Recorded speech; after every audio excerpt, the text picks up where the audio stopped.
Dito naman tayo sa pangalawang example natin sa ating conjugate beams. Problem 8.25. Compute the position and magnitude of the maximum vertical deflection of this beam. E and I is constant.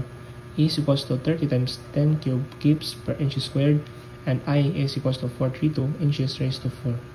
So dito sa problem na to is meron tayong dalawang fixed support at dalawang hinge at isang load. Diba? So, first step natin, obviously, kunin muna natin yung mga reactions. So, dito, meron itong reaction pataas at pa-horizontal. At the same time, dito rin is, since naka-fix din, meron itong vertical at horizontal. Diba? At since naka-fix, meron itong moment at moment din dito. Lagyan lang natin dito na point J na lang at dito ay point K. Ito pala ay point A and then ito ay point B.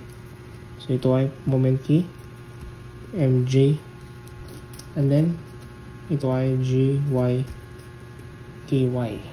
So ngayon, isolve muna natin yung mga reactions. I-separate lang muna natin yung mga hinge natin since hindi natin to ma-solve directly dahil meron tayong anong dito. Isa, dalawa, tatlo, apat.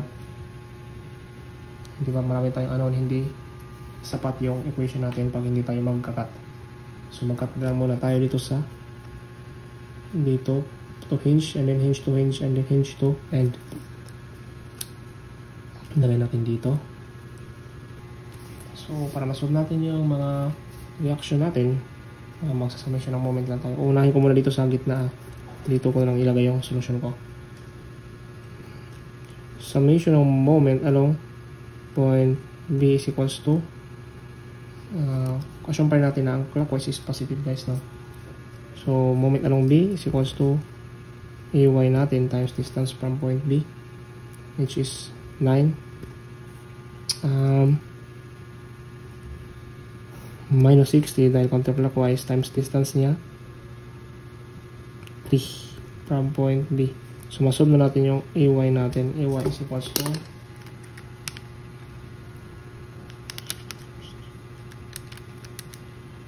20 yung AY natin. 20, diba? Since solve na natin yung AY natin, mag-summation ng forces along Y lang tayo para masolve natin yung BY. BY is equals to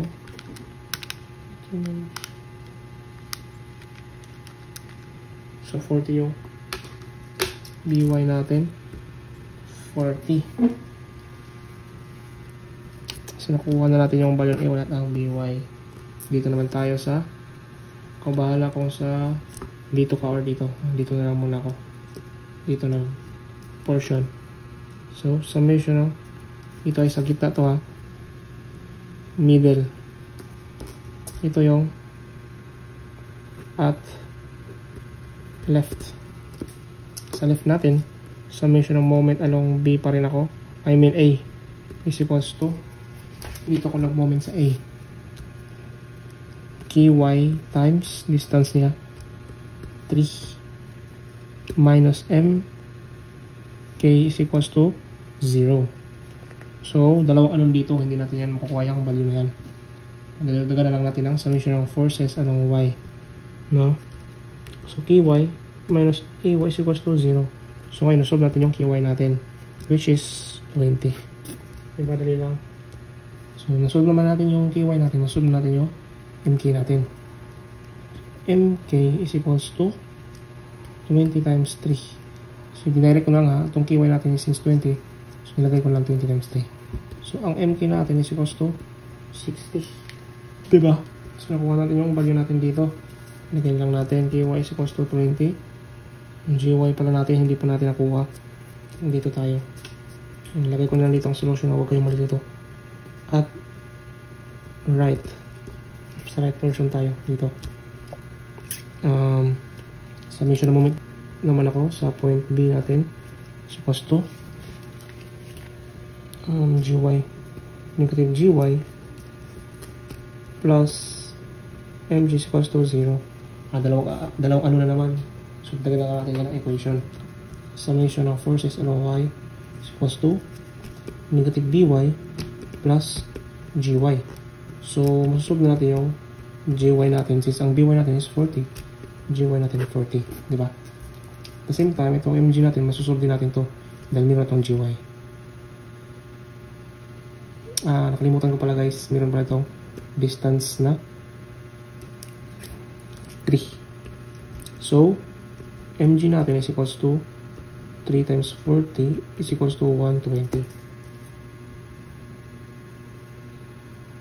So, dito pala ang banda sa mg natin is 120. 120 dyan. Ngayon, gawa na tayo ng shear and moment diagram. So, magdodraw pa rin ako ng shear dito. Shear diagram. Taas tayo ng 20. Takbo tayo hanggang sa may force 20 dito. Since ito ay downward, 20 minus 60. So, negative 40 dito banda. And then, takbo ka hanggang sa gy. The gy natin is 40. So, balik ka sa 0. So, yan yung tamang shear. Babalik talaga sa 0. So, since tapos na tayo sa shear, sa moment diagram naman tayo. Locate pa rin natin yung mga important points.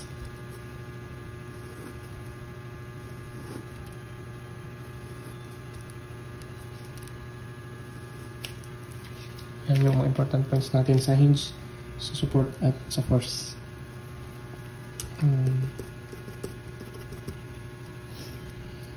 Since MK natin is may value na dito which is 60 and then counterclockwise, so pababa yan. Then ito is negative 60 dito, di ba? Negative 60. So ang negative 60 natin, add natin yung area dito sa shear natin to hinge, which is 20 times 3 o 0. So dito banda 0 yung slope natin dito. I mean moment 0 and 0. Add pa rin natin tong area sa shear natin plus 120. So angat tayo ng 120 hanggang dito 60 guys. 120 yan. Since ito ay nasa baba na, yung minus natin yan. Minus 40 times 3 o 0. Balik siya 0 dito sa may hinge na part. 0. Then, finally, 0 man. Another naman area dito. Minus 40 times 3. Negative 120. Negative 120 na siya ba?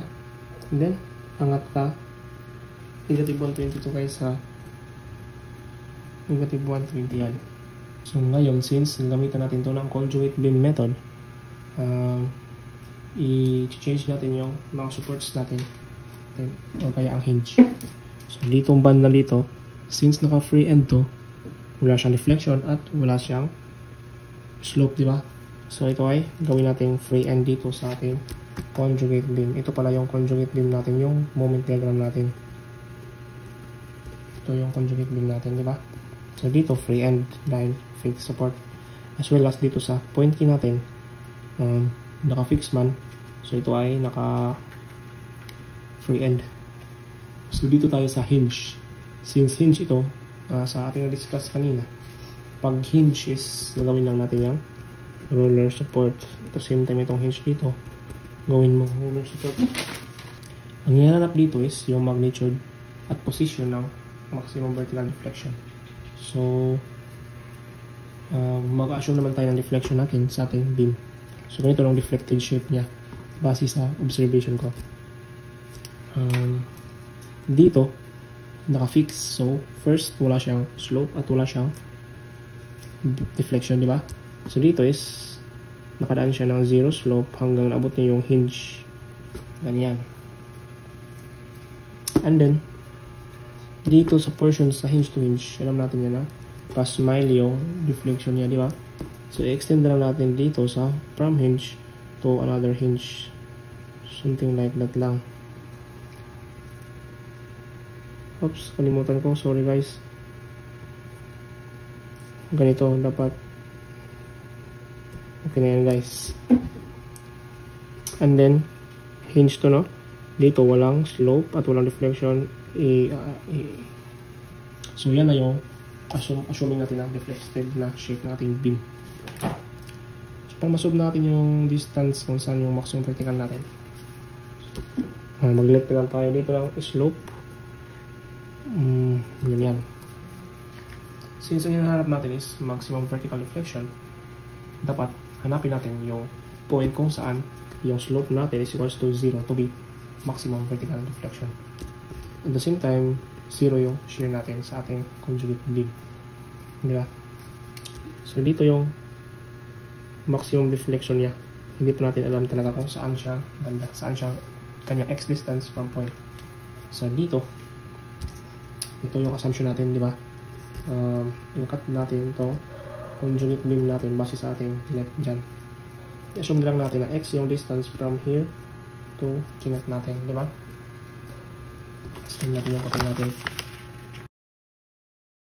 So ngayon, i-assume lang muna natin yung so ito na yung gamitin natin na beam, di ba? I-assume lang natin na ay upward force to, with triangular force sa ating beam. Yan. Ngayon, cut ako dito na portion. So, i-draw ko na lang ang cutted section ko dito sa baba. So, ito yung cutted section ko. Meron tayo dito shear at saka moment. Hindi pa pala natin nasolve yung mga reactions natin. Assume lang natin dito yung reaction pag downward yung kanya force. So sabihin na lang natin ulit ito ay ito ay by at ito ay ay prime at by prime. So para masolve natin yan is mga summation of moment lang tayo kahit saan sa b bars ay. So sa akin is mas summation of moment ako along a is equals to so na muna natin yung area ng bawat triangle. So ang area pala nito guys is 1/2 360. So 360 ang area natin dito, and then dito sa kabilang banda 1/2 120 times base na 3, so 180 ang area natin dito. 180. Then ang area natin dito is 1/2.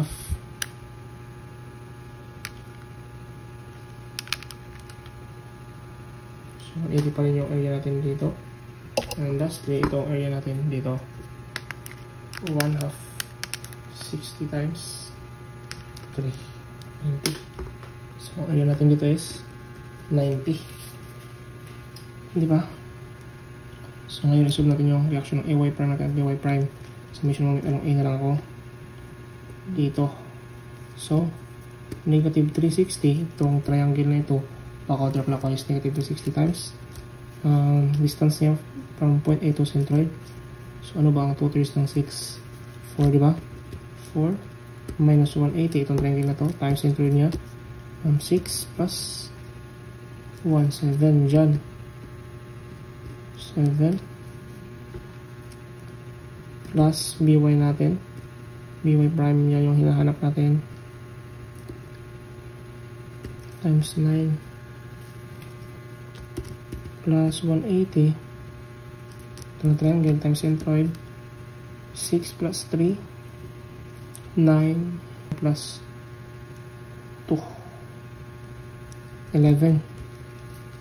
Then itong last minus 90 times 2 is equals to 0. So ang ating by prime pala dito is 100. So 100 yung by prime ko. Lagay ko na lang dito 100 yung by prime natin. Lagay na natin ito 100, diba? Ngayon susunod ko na itong by prime natin. Magsummation ng para masolve itong ay prime natin. Y prime natin.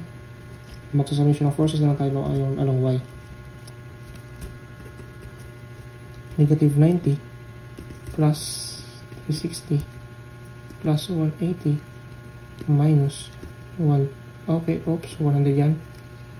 Minus 180 minus ay is equals to 0. So, ang ay natin guys is 170 yung ay natin. Oops. So, equals to 170.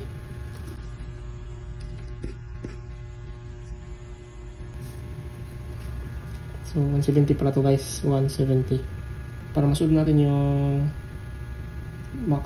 position ng ating maximum deflection, kailangan natin, di ba, dito tayo nag-assume na nandito yung 0 slope natin. So, ilit na natin yung x dito. Dito, isunod naman natin yung height natin dito para masunod natin yung area niya in terms of x. So, mag-ratio proportion tayo sa itong triangle na to. By ratio and proportion, 120 itong height ng pangkalahatan over the total length, which is 6 is equals to itong hinanap natin, sabihin natin y over x. So, ang y natin is equals to 120 over 6x. 120 over 6. So, 20x yung y natin. So, 20x dito. Yung height niya, diba? Alam natin ang area dito is 1 of base times height. 1 of height times base. So, ito ay maging 10x squared. Diba? Area dito is 10x squared. Magsa-summation of forces na lang tayo ng y is equals to negative 90 ito plus 10x squared ito minus 170 ito minus base equals to 0. So sa ating condition ngayon is dapat slope natin is equals to 0 or kaya condition natin is ang slope natin is equals to 0 at the same time yung shear natin sa ating conjugate beam is equals to 0 dahil equals lang yan sila. So dito isi-0 din natin yung shear natin dito para masolve yung x. Kakalculator lang natin negative 90 plus 10x squared is equals to 0.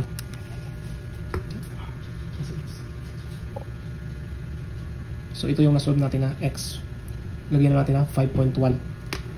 So x natin ngayon is equals to 5.1 feet. So nasolve na natin yung position ng ating maximum vertical deflection. So ngayon nakukuha na natin yung moment natin. Tingnan natin yung kapil natin. Since nakuha natin yung position niya, magsa-summation ng moment na lang tayo dito. Dito, diba? Ay, magsa-summation ng moment tayo dito. So, summation ng moment is equals to sa A na ako mag-moment. Dito ako mag-moment. Summation ng moment, anong A is equals to ito 90 natin negative dahil negative yung rotation niya. Negative 90 times centroid 2 minus pa din itong 10x squared natin, 10x squared times 2/3 ng x natin, 2/3 ng x plus itong moment natin is equals to 0. So since nakasolve na natin yung x natin, isasab na lang natin itong x na values natin dito sa equation natin. Negative 180 minus 10 20 over 3 lang ito, 20 over 3 x cube 5.1 cube plus m is equals to 0. So ang moment natin and 1064.34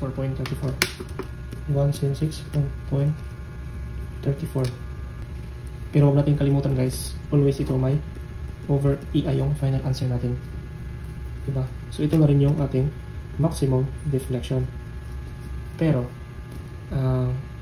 given dito sa ating problem yung E natin at saka I natin. So ngayon gagamitin natin yan para masolve natin yung exact value ng ating deflection. So deflection of M natin is equals to deflection max is equals to 1064.34 and over E natin is 30 times 10 cube kips per 30 times 10 cube kips per inches squared. So since ito ay naka-inch squared, i-convert natin to into fits. 30 times 10 cube times lang natin ng 12 squared para ma-convert siya into feet. Then, itong inertia natin, 432 inch raised to 4. I-convert natin ito into feet.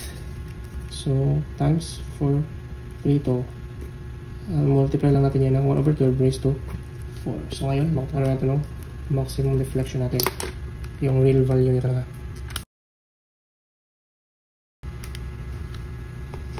Ito yung final answer natin, 0.011826. 0.011826 feet. So, ito na yung